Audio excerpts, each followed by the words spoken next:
म यतिखेरको समयमा जेनजी पुस्ताहरूलाई सुझाव दिन चाहन्छु। यदि साँच्चै नै देश विकास नहुनुको एउटै मात्रै कारण बुढा नेताहरूको कारणले गर्दा हो जस्तो लागेको छ भने मारिदिनुस् ती बुढा नेताहरूलाई, सखाप पारिदिनुस् ती बुढा मान्छेहरूलाई जति। यदि साँच्चै नै देश नै ध्वस्त गरेर जेनजीहरूको आन्दोलन सफल भएको मानिन्छ भने बाँकी रहेका ती संरचनाहरूलाई पनि ध्वस्त पारिदिनुस्, बाँकी रहेका ती बैंकहरूलाई पनि लुट्नुस् र बाँकी रहेका ती होटेल कम्पनी र व्यापार व्यवसायहरूलाई सखाप पारिदिनुस्।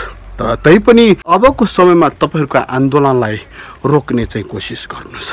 संसारमा देश विकास नहुनुको एउटै मात्रै कारण भनेको आन्दोलन गरेर हो। तपाईहरूलाई मैले केही उदाहरणहरू दिउँ। अहिलेको समयमा संसारको सबैभन्दा धनी देशहरू दुबई, कतार, मलेसिया र त्यसपछि नर्वे विभिन्न देशहरू पर्दछन्।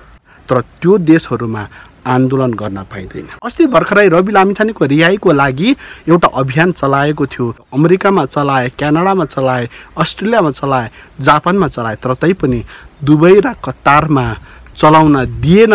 त्यहाँनिर सुरु गर्ने बित्तिकै पक्राउ गरेर लगेको थियो। त्यसकारण गर्दा त्यो देशहरूमा विकास हुने गर्दछ। यदि साँच्चै नै तपाईहरूसँग क्षमता छ जस्तो लागेको छ भने कुनै पनि बुढाहरूको आश गरिरहनु पर्दैन। अहिलेको समयमा पनि तपाईहरूको हातमा छ प्रधानमन्त्री बन्ने कि राष्ट्रपति बन्ने कि र त्यसपछि गृहमन्त्री बन्ने कि शिक्षा मन्त्री बन्ने खुद तपाईहरू आफै नै बन्न सक्नुहुन्छ। हटाइदिनुहोस् अहिलेको प्रधानमन्त्रीलाई, हटाइदिनुहोस् अहिलेको गृहमन्त्रीलाई। तर तैपनि एउटा बालेनको लागि, एउटा व्यक्तिको लागि कसै गरी फेरि पुनः आन्दोलन गरेर देशलाई खरानी गर्ने काम चाहिँ पक्कै पनि नगर्नुहोला भन्दा यो मेरो नितान्त विचार राख्दै म तपाईँहरूको माझबाट बिदा हुन चाहन्छु। थ्याङ्क यू, नमस्ते, आई लभ यू।